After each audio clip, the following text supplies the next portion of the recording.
Keanu Reeves walked into his own restaurant, Marrow, on a quiet Friday evening, wearing a simple hoodie and no fanfare. He stepped into the bustling heart of his restaurant, a space he had built from the ground up. The restaurant was alive with energy, waiters moving gracefully between tables, the smell of oak-smoked steaks filling the air, and soft jazz humming beneath the din of conversations. But tonight, something felt off. Keanu's eyes scanned the room, not lingering on the high-profile guests or the influencers at the bar, but instead on the staff. That's where the truth always lived. His gaze landed on Jack Holloway, the floor manager, standing near the kitchen. Jack was sharp, his posture too stiff, his arms crossed tightly, more of a controller than a mere observer. Gio's brow furrowed. He'd seen that type before, the ones who pretended to care but in truth were only guarding their own power. After sitting at the bar, Gio noticed something else. Muffled crying coming from the hallway near the staff break room. His body went rigid, recognizing the sound instantly. He'd seen this before, a young woman trying to hold it together but failing. His instinct told him that something deeper was happening here. The restaurant wasn't as perfect as it looked. He stood and walked toward the sound, quietly moving down the narrow hallway. He paused at the break room door, cracked open by a few inches, and listened carefully. It wasn't loud, just soft, broken cries that seemed to echo years of silent suffering. He could see the shadow of a woman, her head bowed and her hands gripping the counter in front of her like she was holding herself together. Gio stepped back, retreating to the dining room to assess the situation. He noticed Tyler, another employee, walking out of the break room. The kid looked tense, his eyes darting nervously around, avoiding Gio's gaze. Gio engaged him casually, asking for a pen, but the brief exchange revealed more than words ever could. Tyler quickly admitted that something was wrong and that Chloe, the young woman in the break room, wasn't just upset, she was trapped. But trapped by whom? Tyler hesitated, looking towards Jack, who was nearby. "It's not a customer issue," Tyler muttered, barely audible. "It's someone inside." The truth hit Gio hard. Jack, the manager, was the one causing Chloe's distress. But it was worse than that. Tyler revealed Chloe's past. She had been abused by her stepfather, and Jack was using that trauma to control her, threatening to expose her past if she didn't comply. Keanu Reeves didn't hesitate. He knew how these situations worked. Powerful men used fear to control people, silencing their voices and crushing their will. He didn't come to this restaurant to be a customer tonight. He came to take action. When Gio returned to the bar, he asked Nate, the bartender, about Jack. Nate confirmed the worst. Jack had been using his power not only to intimidate Chloe, but also to keep her isolated and fearful. She'd been staying late, subjected to Jack's verbal abuse, and now Gio knew the depth of the manipulation. Jack knew about Chloe's past and used it as a weapon. She wasn't just scared of losing her job. She was terrified of her past being dragged out into the open, something she'd fought so hard to bury.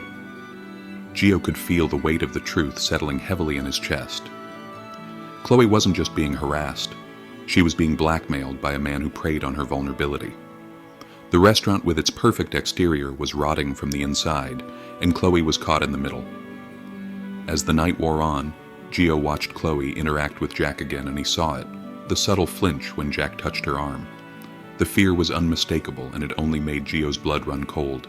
He couldn't allow this to continue. When the dinner rush had quieted and the last guest trickled out of the restaurant, Gio made his move. He stepped into the break room, where Jack was cornering Chloe, his hand gripping her wrist as he leaned in close, threatening her with the secrets he knew. Chloe was shaking, her eyes wide with panic. Jack's voice was cold, demanding her compliance. Without hesitation, Gio stepped forward. "Let her go." Jack froze, turning toward him with a smirk.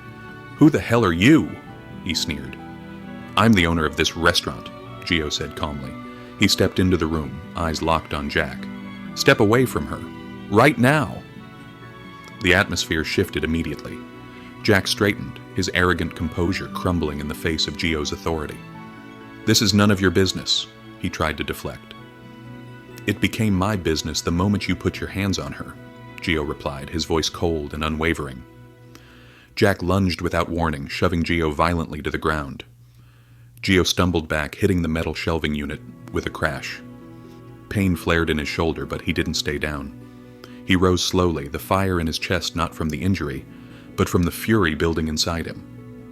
With a calm, deliberate motion, Gio pulled out his wallet, flipping it open to reveal his executive ID. The light above glinted off the card, catching Jack's attention. The color drained from Jack's face. Gio took a step forward, eyes hardening. "You're done." Jack stood frozen, staring at the ID like it was a loaded weapon. The room fell silent, the tension hanging thick in the air. "I own this restaurant," Gio said, his voice unyielding, "and I just watched you corner and threaten one of my employees." Chloe, standing behind Gio now, gripped the counter with one hand, her other covering her mouth. Her eyes were wide with disbelief. The truth was finally out. Jack's bravado crumbled. "It's a misunderstanding," he stammered, his voice faltering. "No, it's not," Gio shot back. "You've been using her past to control her, keeping her silent with threats and shame. That ends now." Gio called corporate HR immediately, filing a misconduct and abuse report against Jack. "You will never work in this industry again," he said. Jack's protests fell on deaf ears.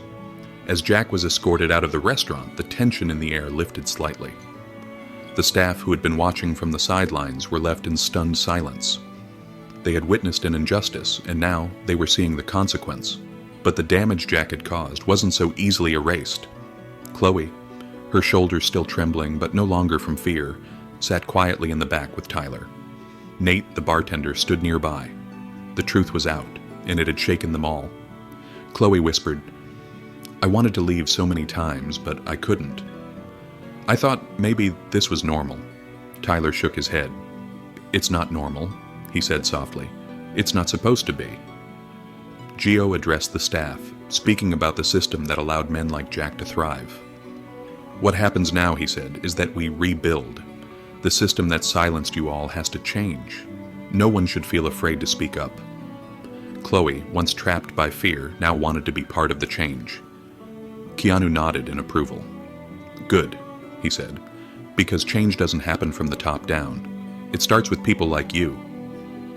Later that night, as Chloe walked out of the restaurant with Tyler and Nate, Keanu watched from his car. She looked lighter, her footsteps filled with a new sense of strength. She gave him a small nod through the windshield, and Keanu smiled. It wasn't over, but it had begun. Sometimes all it takes is one quiet act of kindness to shatter the silence someone has been trapped in for years. Keanu didn't fight with fists. He showed up, listened, and acted when it mattered most. In a world where too many look the other way, he didn't.